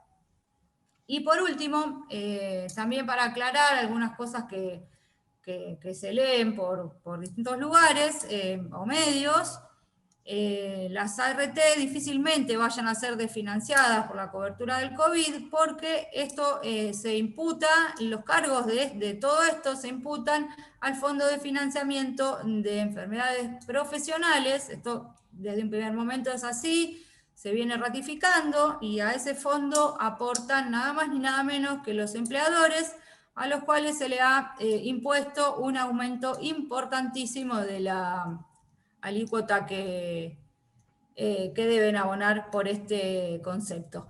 Espero no haberlos aburrido mucho y no haberme excedido con el tiempo. La verdad que no lo controlé y bueno, no sé si hay preguntas o si Facu quiere corregirme en algo o completar algo que me haya... bueno, Facu tiene un par de temas más. Yo, antes de avanzar con el COVID, yo te quería hacer una pregunta porque me la han hecho ves, ahí está el tema del COVID. Yo entiendo que se inicia como en el caso del fallecimiento del trabajador, que el trabajador no llegó a hacer nada de todo esto, no inició ningún trámite y se murió de COVID. Es la pregunta, creo que ustedes como yo la deben haber escuchado. ¿Cómo hacemos en la comisión médica cuando se murió el trabajador y no se inició nada? Creo que lo dijiste, que es el trámite de divergencia. No. Facu, ¿querés explicarlo vos, que yo hablé un montón, o querés que siga? No, terminá vos el del COVID, tranquila, terminá vos respondiendo a esa consulta del COVID, y me parece que por ahí, para no irnos mucho del tema, como después yo voy a cambiar, si quieren, en todo caso, podemos abrir preguntas si hay respecto de la temática de los trámites, y después, en todo caso, hablamos de plazo y horarios. ¿Te parece? Vale. Gracias, Facu. El caso de trabajador fallecido tiene que iniciar el mismo trámite de COVID con la partida de defunción, la inician sus derechohabientes, están legitimados para hacerlo y tiene que sortear todos estos mismos obstáculos que yo mencioné. Primero, la formalización de la denuncia ante la ART correspondiente, con los requisitos formales que impone la flamante resolución 10 de abril de este año, que son los mismos que expliqué hace un ratito. La única diferencia es que en vez de iniciarlo el trabajador, en vez de hacer la denuncia al propio trabajador, la denuncia la van a realizar... Lo hace el derechohabiente. Lo hace el derechohabiente. Antes de esta resolución 10... Sí. ¿Deseado por divergencia? No. El COVID nunca siempre se por divergencia. No, el COVID es un mundo aparte, y algo que no dije, y viene muy bien tu pregunta, Silvi, es que la normativa de COVID es excluyente de toda otra normativa. Entonces, primero el reconocimiento del COVID, y después vemos, que después, a resulta de eso, vemos. Otro aspecto muy importante, en el caso de COVID, en principio, no existe la posibilidad de reingreso, divergencia en el alta, ninguno de todos esos trámites, porque las resoluciones que reglamentan el COVID expresamente dicen que estas normas de COVID son de aplicación exclusiva y excluyente de toda otra, y menciona la 298, la 179, y dice, estas no van. Entonces, ya hemos visto casos el otro día vimos uno de un encargado de consorcio que le dieron el alta, el trabajador entiende que sigue con problemas, que está cansado, que no puede respirar, etcétera, quiere impugnar ese alta y no puede hacerlo. Y obviamente no lo entiende, porque los trabajadores que tienen cierta experiencia en haber tenido una contingencia y saben que existen estos recursos, ahora no están pudiendo hacer nada de eso. Solo pueden realizar el trámite de COVID. Y obviamente tendrán que ir a la obra social si es que tienen, ¿no? Claro. Entendemos que sí, que si es un trabajador registrado, bueno, debería tener. Tiene obra social. Claro, acá preguntan el tema del teletrabajo y el COVID también, que es otro temón. ¿Las personas que realizan teletrabajo y tienen un accidente o COVID también están cubiertas por la ley de riesgo? No, una cosa es la ley de riesgos normal y otra es el COVID. El COVID, la resolución 39 expresamente dijo que contempla o protege o abarca en el reconocimiento presuntivo a los trabajadores que presten tareas fuera de su domicilio. Fuera de su domicilio, ¿sí? Y luego la ley de teletrabajo entiende que se considera presuntivamente profesional una contingencia, le da un carácter presuntivo. ¿Cómo va a funcionar eso? Es una incógnita que la vamos a dejar planteada para la charla de teletrabajo. La séptima categoría, Clary, los trabajadores que se accidentan en su casa, vamos a llamarla. Sí, Claro. el presuntivamente contingencia de teletrabajo. Ya veremos. La verdad que algunos dicen que somos paranoicos, pero todo lo que se viene reglamentando siempre es para atrás, siempre es regresivo. Y bueno, igual, a ver, el tema es divino para charlar y no terminamos más, ¿no? Pero la jornada, ¿estaba trabajando, no estaba trabajando? ¿Existe un itinere cuando estás adentro de tu casa? Bueno, la verdad que da para un rato largo, pero creo que lo dejamos para el 17 de mayo, donde nos vemos todas las caras de nuevo. Hay una de competencia. Mi pregunta es por la competencia donde iniciar el juicio. ¿Debe ser en la jurisdicción donde se hizo el reclamo administrativo de comisión médica? Sí. Entiendo que habla de COVID. Sí, claramente el tribunal que interviene va a estar definida por la comisión médica que intervino conforme al artículo 2 de la 27348. Y acá también quiero hacer una aclaración respecto de lo que explicó Clarisa. Si bien en el COVID la comisión médica central es, digamos, la instancia originaria, no nos olvidemos que el trámite se inicia por comisión médica jurisdiccional. O sea, uno va a tener que iniciar por la comisión médica jurisdiccional del domicilio del trabajador. Luego va a intervenir la Comisión Médica Central, pero como se inició por la Comisión Médica Jurisdiccional, el tribunal competente va a ser el que tenga asiento en esa comisión, porque si no, llegaríamos al absurdo de entender que el COVID solamente va a ser revisado por la Justicia Nacional de Trabajo, teniendo en cuenta que la Comisión Médica Central tiene asiento en Capital solamente, y no va a ser así. Por eso el inicio es en la jurisdiccional y no en la central. Exactamente. Sí, es para fijar la competencia. Para fijar la competencia. Sí, hay que tener en claro que si se inicia en una competencia territorial equivocada, no hay saneamiento, el trámite le van a dar, lo que ocurre es esto en los hechos, se inicia, todos los requisitos, la RT revisa todo lo que presentó el trabajador, le da el ok, le da traslado a la RT, que presenta también una cantidad enorme de documentación, historia clínica, etcétera. Y ahí, después de que se sustanció y se trabajó en todo eso, puede decir, o va a decir, mejor dicho, lo hemos visto, que corresponde por el domicilio del trabajador que vaya a otra jurisdicción. Pero no hay una remisión digital. Ese trámite se archivó. Esto realmente... Hay que volver a iniciar. Claro, cuando un trámite se archiva, no sé si esto lo dijimos, no hay posibilidad de desarchivarlo y continuarlo desde el estado en que quedó. Hay que iniciarlo excepto si lo archivaron ellos por propia negligencia. Si se equivocaron en el archivo. Es en el único caso que te la desarchivan. Ahí podría ser, la verdad que eso yo lo desconozco. Pero si se archiva, la regla es que hay que iniciarlo todo otra vez, no importa si estaba por terminarse o no. O sea, la verdad que no respeta ningún principio procesal de derecho administrativo. No atiende a nada, digamos, es mucho más sencillo incluso para la propia administración que ya se tomó el trabajo de sustanciarlo, revisarlo y todo, mandarlo digitalmente a donde corresponda y no archivarlo y después tener que repetir el trabajo.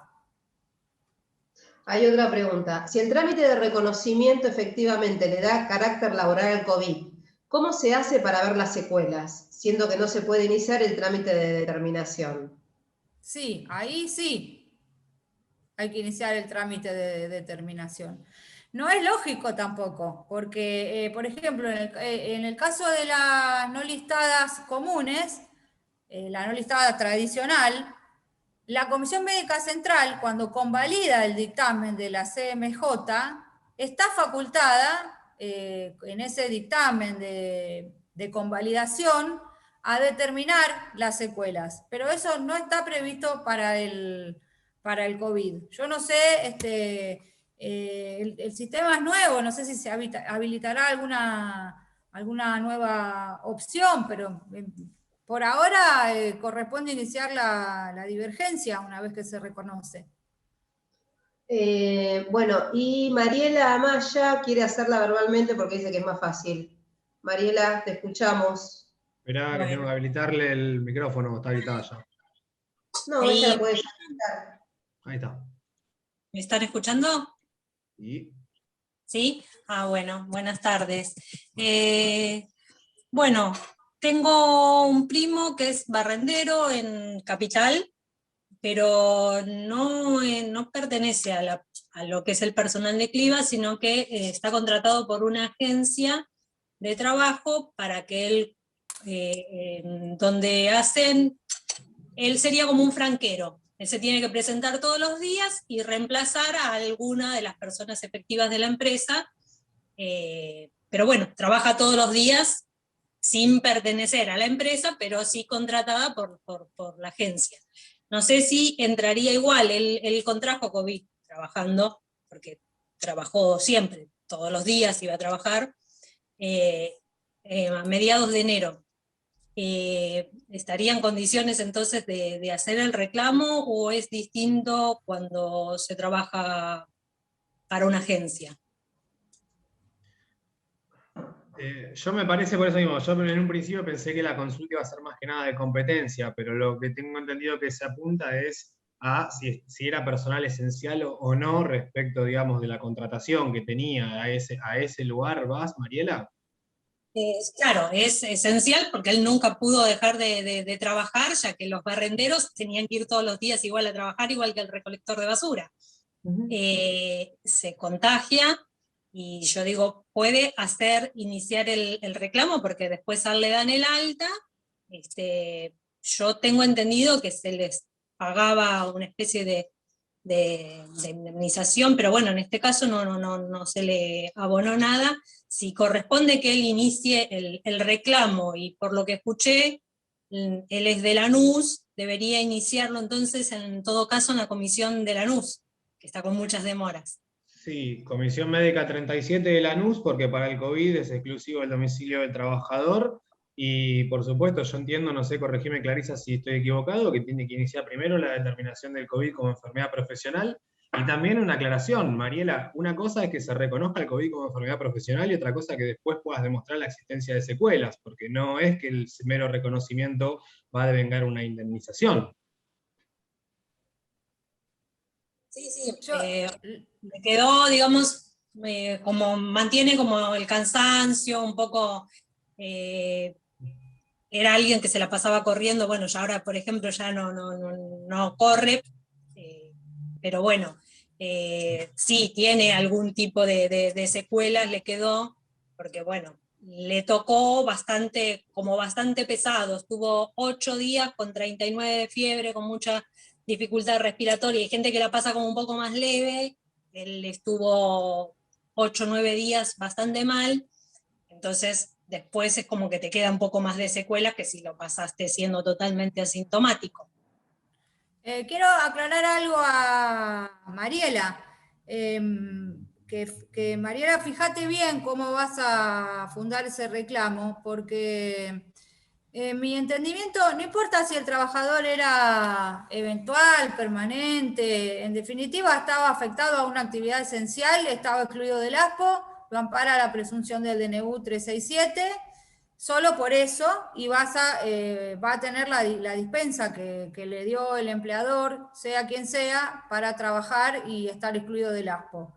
Y si esto es desde el 22 de enero del 2021 en adelante, ya no importa si era esencial o no esencial, directamente está amparado por la presunción, porque el DNU 39 lo generalizó a todos los trabajadores dentro del sistema amparados por una cobertura de ART, no importa la actividad, salvo que seas salud, o fuerza de seguridad. Así que ahí tenés que ver bien qué fecha. El 10 de enero se contactó. Bueno, el 10 de enero es entonces presunción del del DNU 367 del 2020, pero los requisitos formales, como las leyes procesales son de aplicación inmediata, los tenés que ver en la resolución 10 del 2021. Y lo que me parece que no está hecho en este caso, antes de ir a la comisión médica, me parece que acá no hubo denuncia a la RT. Entonces, arrancá por ahí y fíjate, y cumplir los requisitos primero del procedimiento de la denuncia y después continúa a partir de ahí. Yo entiendo que sí, porque él estuvo sin trabajar durante 3 semanas y le estuvieron pagando. Bueno, pero por ahí le pagó el empleador, no sé. Me parece que hay una confusión ahí con lo que es la ILT respecto de las prestaciones en especie que tuvieron que dar por la baja a que la denuncia de COVID haya sido aceptada en los términos de la reglamentación. A mí me parece que no, por lo que vos me indicás, ¿sabés por qué te lo digo? Porque estarías diciéndome que la RT te lo rechazó, porque siempre rechazan porque falta algún requisito, y no te veo hablándome de alguna carta de documento. A mí me da la sensación de que todavía no hiciste la denuncia en los términos de la resolución 10 del 21. No, todavía no hice nada, justo hoy era la clase esta y digo, bueno, aprovecho, hago la pregunta, mientras que iba escuchándolo, se me vino a la mente, digo, no hizo ningún tipo de reclamo, bueno, como para no llamarlo y decirle, che, se podría hacer, digo, primero saco las dudas y veo la posibilidad de decirle en qué condiciones está, de iniciar un reclamo o no. La pregunta de Mariela me hizo repasar mentalmente que para iniciar el trámite de COVID tiene que estar admitida la denuncia en el registro de denuncia de enfermedades profesionales. Por eso todo este procedimiento para la denuncia y la respuesta que da la RT y la posibilidad de resolverlo con un reclamo en el departamento de mesa de entradas y demás. Bueno, muchísimas gracias. De nada, suerte. Ahí veo varias preguntas sobre el plazo, capaz que está bueno que Facundo lo No estoy viendo el chat, pero si quieren, digamos, si hay Te preguntas lo leo, de plazo, Facu. Si querés te lo leo. A ver. Bueno, esta no es del plazo. Tengo una conocida que tuvo COVID como secuela, ella está medicada y la RT mañana le hace estudios con neumonología e infectología. Escuchándolos, no entendí si se podía iniciar el trámite por COVID con anterioridad o tenemos que esperar el alta, o bien inicio la determinación de la incapacidad. No. Lo responde vos, Clarín.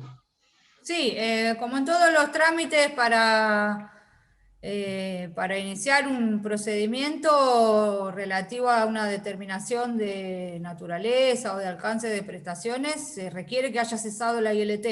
O sea, tiene que tener el alta. Correcto.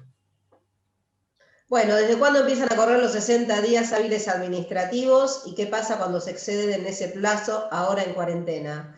¿Puedo pedir la caducidad del trámite e iniciar la vía judicial? Porque pregunté en la comisión médica de Lanús sobre cuánto tardan en determinación de incapacidad y me dicen que todavía están fijando fecha de revisión médica de expedientes iniciados el año pasado. Bueno, que conste que no sé quién es el colega que hizo la pregunta, pero es precisamente lo que iba a hablar de plazos, así que... Brian. Bueno, Brian, brevemente, digamos, doy una explicación respecto de lo que es la perentoriedad del plazo y el plazo en sí mismo, y cualquier cosa, si no terminé de responder, te cedo la palabra, si en todo caso ampliamos la pregunta. El problema que tenemos acá es que la 27348 establece el plazo de 60 días hábiles administrativos con carácter perentorio. No obstante, todas las reglamentaciones que fueron dándose posterior van en sentido contrario. Y en la práctica también esto no se efectiviza tan tajantemente, porque la trampa no está tanto en la perentoriedad del plazo, sino desde cuándo empieza a correr el plazo. El problema que tenemos acá es que la forma en cuanto empieza a contar el plazo está establecida en el artículo 32 de la resolución 298, que a su vez remite al artículo 9.1 del anexo 1 de la resolución 179 del 2015. Y en este sentido te dice que tiene que haber, digamos, dos requisitos. Número uno, estar la documental requerida para el expediente presentada, Y número 2, tiene que haber patrocinio letrado. Es en este momento donde el secretario técnico letrado va a derivar el trámite en la comisión propiamente dicho para la tramitación del mismo. El problema que tenemos es que la norma no establece cuál es el plazo que tiene el secretario técnico letrado ni cuándo puede hacerlo.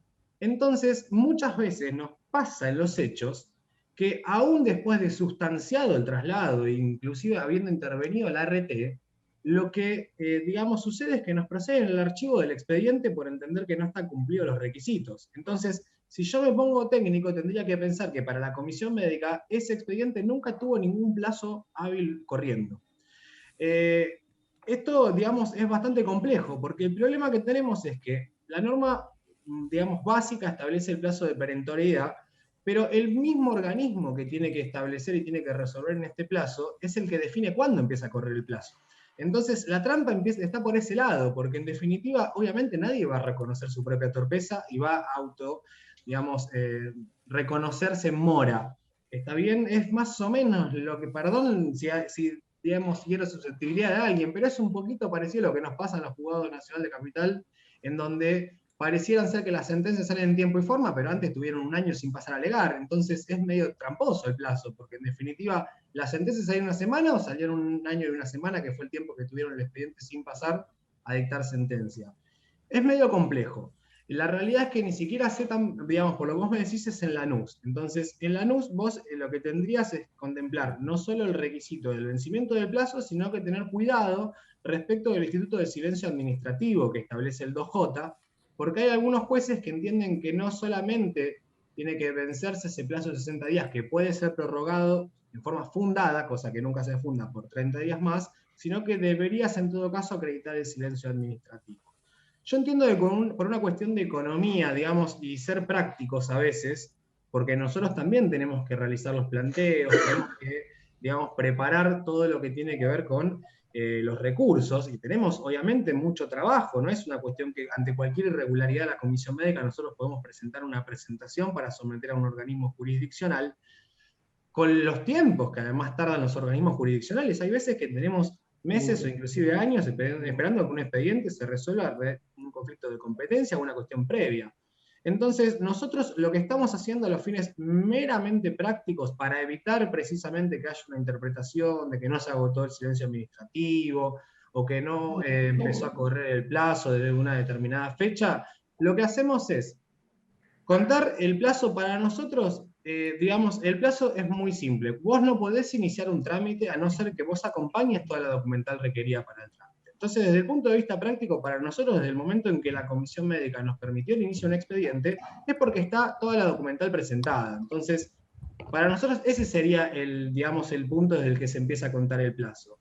Pero para tomar mayor resguardo, nosotros igualmente vencido el plazo perentorio de 60 días, me imagino que estás hablando de la divergencia, la determinación de la incapacidad del trámite que vos iniciaste, lo que hacemos es introducir un pronto despacho. En términos administrativos, que es una intimación a la administración a expedirse, no necesariamente tiene que decir pronto despacho, y esperamos que venza aún así el plazo de 30 días para llevarle directamente a los jueces todos los elementos correspondientes para darnos cuenta de que no es una cuestión de contar si empieza a regir desde hoy o desde 5 días después, sino que el vencimiento, más allá de que la norma prometía un plazo perentorio de 60 días, no es tal. Entonces, directamente por una cuestión económica, llevar a los tribunales, digamos, situaciones en donde ya no haya forma de salvaguardar la negligencia o la pérdida de jurisdicción administrativa por vencimiento del plazo.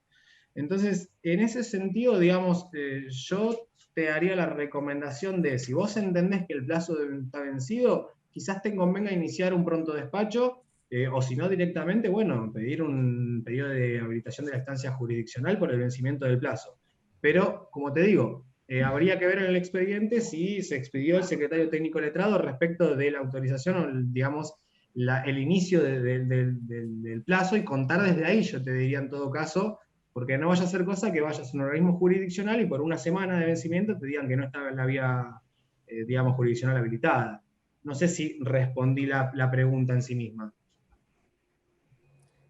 Facu, en los papers está el fallo Mateo, que resolvió el exceso reglamentario. Voy a cerrar la cortina que me está matando la luz. Seguramente esta cuestión del exceso reglamentario la resolvió un fallo de Sala 4, que seguramente está en los papers y es... Sí, está para descargar. Perfecto, ahí pueden tener una explicación escrita de lo mismo que estaba diciendo Facundo. Y esto también pasa porque, no sé, el diseño de los trámites no respeta el saneamiento. Entonces nosotros, lo digo a modo de ejemplo y perdón por ser autorreferencial, hemos tenido un trámite donde llegamos a la audiencia de acuerdo y lo querían archivar porque había una firma que no se leía bien, una firma ilegible en un escaneado de un documento, no me acuerdo cuál era. Y Geraldine, que estaba tomando la audiencia, lo discutió y lo pudo sobrepasar, pero capaz que si a uno lo toman medio desprevenido, no tan experto en el tema como Geraldine, que es nuestra mano derecha, el trámite lo archivan y ya había pasado por todo el trámite, casi completo. Entonces, no hay un saneamiento y no hay un plazo para que la comisión médica diga que hay un requisito formal incumplido. Eso no puede ser. Eso no es el agotamiento de la vía administrativa, es la discrecional total de la administración para el agotamiento del administrado, que es nada más ni nada menos que un trabajador, ¿no?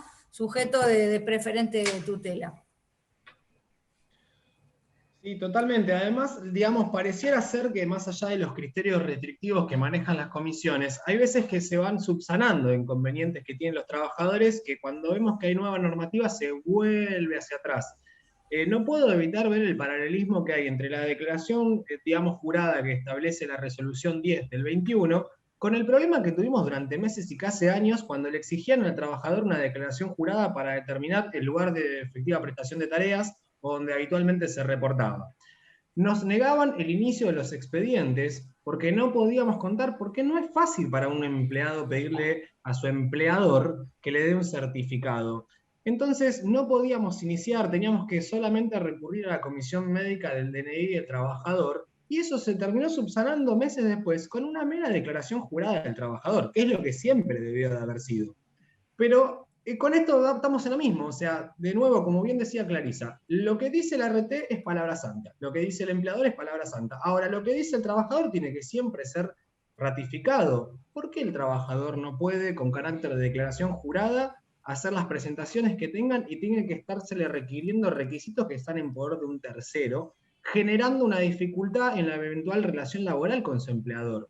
Es por esto que dice Clarisa, es precisamente para generar el desgaste y evitar precisamente que el trabajador quiera hacer un reclamo. Ni más ni menos, yo no veo otra alternativa para hacer que esto sea viable, porque ¿cuál es la diferencia entre que el empleador diga algo o lo diga el trabajador? El empleador ni siquiera va a formar parte del expediente administrativo.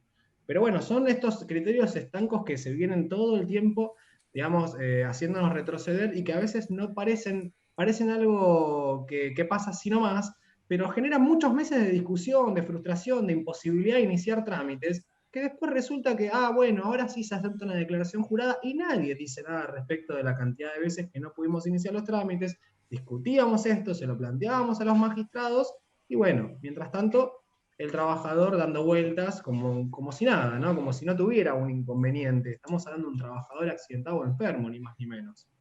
Perdón que me haya ido de tema, pero bueno, a veces saben que me enojo con estas cosas. No sé si hay alguna pregunta más, Silvi. Sí, tenemos una más. ¿No se podría suplir la declaración jurada con el recibo de sueldo que acredite el lugar de trabajo? Pregunta Fernando. No, primero que el recibo de sueldo no acredita el lugar de trabajo nunca, cuanto mucho acredita el domicilio del empleador.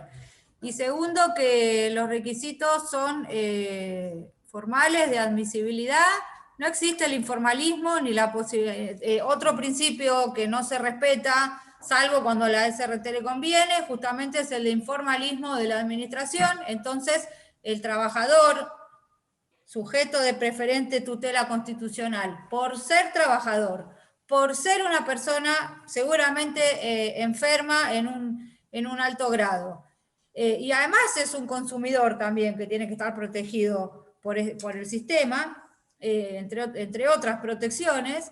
Si no tiene el papel que reglamentó la SRT, sea cual sea, no puede ingresar a la instancia administrativa. Entonces, primero tiene un problema de acceso a la tutela judicial porque tiene que pasar por la comisión médica, o sea, por la administración. Y cada vez más se imponen requisitos para dificultar el acceso a la administración. En síntesis. Bueno, no hay más preguntas en el chat. No sé si alguien más tiene alguna otra pregunta. El tema es difícil, pero bueno, creo que... Si no hay ninguna pregunta más, Silvi, por ahí siempre me gusta aclarar más que había quedado un puntito afuera, que es la parte de los honorarios, porque si bien no... Dale, habla de los honorarios, que es un tema que a distinto nosotros también. como abogados nos interesa mucho. Dale, habla de los honorarios, que está bueno.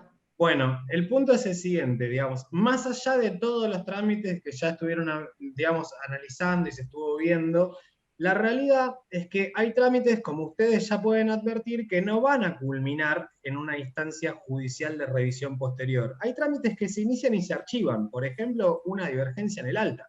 Ese trámite no va a terminar, digamos, si le dan la razón al trabajador, ¿no? Si lo reingresan a la RT, ese trámite no va a terminar en una instancia de revisión judicial. Ahora bien, no es que ese mismo trámite se va a reconducir y se va a transformar en una divergencia en la determinación de la incapacidad, que sería lo ideal para ahorrar las audiencias médicas, ahorrar todo este tipo, digamos, de duplicación de expedientes y de sumatoria de trámites consecutivos que hacen que de los 60 días se pase a 140, 120 y vamos sumando. Entonces, hay trámites que se van a terminar entre medio y el problema es quién nos paga ese tipo de acuerdos. Digamos, la normalidad es que uno cuando tiene un siniestro que está reconocido y tiene una determinación de una incapacidad, como bien les planteó Clarisa, se va a llamar a una audiencia en el servicio de homologación. Pues bien, acá lo que va a hacer es, se le va a hacer un ofrecimiento al trabajador que éste puede aceptarlo o no. Ahora, si lo acepta, la RT nos va a ofrecer, o mejor dicho, les va a ofrecer a ustedes hacer una propuesta privada de reconocimiento de honorarios. Pero esto no va a integrar parte del acuerdo. Y la comisión médica no puede regular honorarios. Entonces van a tener dos alternativas en los trámites en donde el trabajador pueda terminar con un acuerdo y pueda cobrar. Aceptar lo que les ofrezca la RT, que suele ser el 10% del valor, excepto la provincia autoasegurada, que sigue ofreciendo el 5%, o pueden directamente dejar que el trabajador haga el acuerdo y luego pedir una regulación judicial, una regulación de honorarios en sede judicial. Y acá viene, digamos, la diferencia entre las dos jurisdicciones, sea en provincia de Buenos Aires, en donde van a intervenir los tribunales del trabajo, y se va a regir obviamente por la ley local, ¿está bien? Por la ley que regula los honorarios en la provincia de Buenos Aires, que es la 14.967. Y acá va a aplicar el artículo 44. La discusión es respecto del inciso A o el inciso B, y acá inclusive hay una discusión entre, por ejemplo, nosotros. Clarisa tiene una interpretación y yo tengo otra. Yo creo que en los hechos ella tiene razón, pero por ahí yo tengo que estar a la literalidad de la ley. La realidad es que el inciso A establece una escala del 10 al 25% para la regulación en las demandas contenciosas administrativas, mientras que el inciso B establece la misma base regulatoria reducida en un 25% cuando es la presentación ante organismos de la administración pública.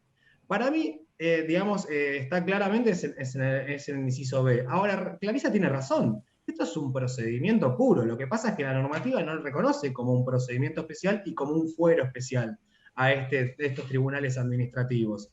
Entonces, lo veo medio difícil que los jueces lo encuadren. Igualmente, no se preocupen porque los jueces no están resolviendo esta discusión, sino que hacen meramente una regulación, remitiéndose al artículo 44 y regulan. Algunas jurisdicciones están regulando el 10, otras el 12, otras el 13, y a eso le agregan la regulación mínima por el pedido de regulación en sí. ¿Está bien? Que son de 7 juz. Entonces, en este sentido no habría mayor problema. Ahora bien, como les dije, va a haber trámites en donde ese expediente no termine en una revisión judicial ni el trabajador haga un acuerdo. En esos trámites que nosotros llamamos intermedios, la normativa, el artículo 37 de la resolución 298, establece que digamos, a devengarse honorarios cuando la actuación del abogado sea oficiosa y se le haya dado total o parcialmente la razón al trabajador. Entonces, lo que nosotros planteamos en un primer momento es, si iniciamos un trámite de divergencia en el alta, por ejemplo, y la Superintendencia de Riesgo de Trabajo entiende que está mal otorgada el alta y ordena al RT que vuelva a dar prestaciones, Una vez que se agote esas prestaciones, va a culminar con un nuevo acta y un nuevo alta y vamos a tener que volver a hacer todos los trámites. Ahora, ese expediente de determinación del alta, en donde se le dio la razón a nuestro, digamos, trabajador representado, nadie nos va a pagar los honorarios, aunque en realidad fue una actividad oficiosa y se le dio la razón al trabajador.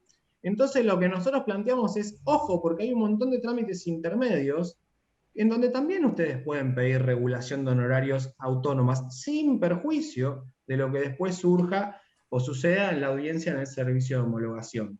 Esto para que lo tengan en cuenta porque ya hay jurisprudencia en distintos departamentos judiciales de la provincia que están haciendo regulación por estos llamados por nosotros trámites intermedios. ¿Está bien? Serían los trámites que no agotan la instancia o que no habilitan el acceso a la instancia jurisdiccional. Ahora bien, el problema lo tenemos en la capital federal, porque la norma manda a regular por las normativas, digamos, arancelarias de cada jurisdicción. Pero el problema que tenemos es que en el 2018 se sancionó el DNU 157, que excluye la aplicación de honorarios de la capital federal, la 27.423, al sistema de riesgos de trabajo. O sea, la norma de riesgo de trabajo nos remite a la norma arancelaria, digamos, de la jurisdicción, y la norma arancelaria de la jurisdicción está imposibilitada de utilizarse por un DNU. Entonces, el problema que tenemos en Capital es que no tenemos norma que nos diga de qué forma se van a regular nuestros honorarios. Y como si fuera poco en Capital Federal, debemos recurrir al fuero civil para pedir la regulación de honorarios, no ya al laboral.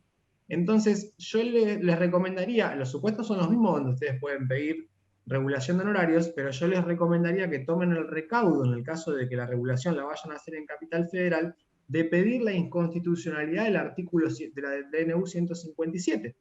Porque si no, el problema que van a tener los jueces, y yo todavía no he visto cómo lo resuelven, es, para el caso de que haya que hacer una regulación en sede judicial de un trámite administrativo en Comisión 10 de Capital Federal, ¿cuál es la norma arancelaria que van a utilizar? ¿Van a utilizar la 27423, aunque expresamente hay un DNU que impide su aplicación? Yo esto no sé del todo cómo se va a resolver. Yo entiendo que por analogía tienen que aplicarla, porque no hay otra forma de solucionar este inconveniente. Pero bueno, esto es una de las muestras más de que hay normativas específicas destinadas no solamente a los trabajadores que quieren reclamar por infortunios laborales, sino a los abogados que nos dedicamos a asesorar a estos trabajadores. Pero bueno, después si quieren, si en algún momento necesitan algún fallo respecto de honorarios o algo por el estilo, no lo incluí tampoco en el Drive porque ya me parecía muy excesivo, pero desde ya me lo pueden pedir y con gusto se los proporcionamos. Pero bueno, en principio era más que nada como para terminar de cerrar ese tema. No sé si entre medio surgió alguna pregunta más, Silvi. Si no, ya por mi parte.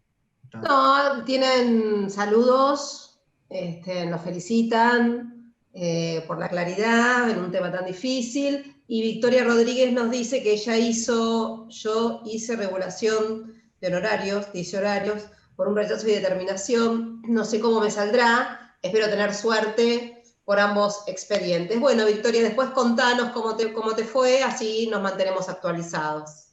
¿Sí? Bueno, si nadie tiene ninguna pregunta más, damos por finalizada la charla de hoy.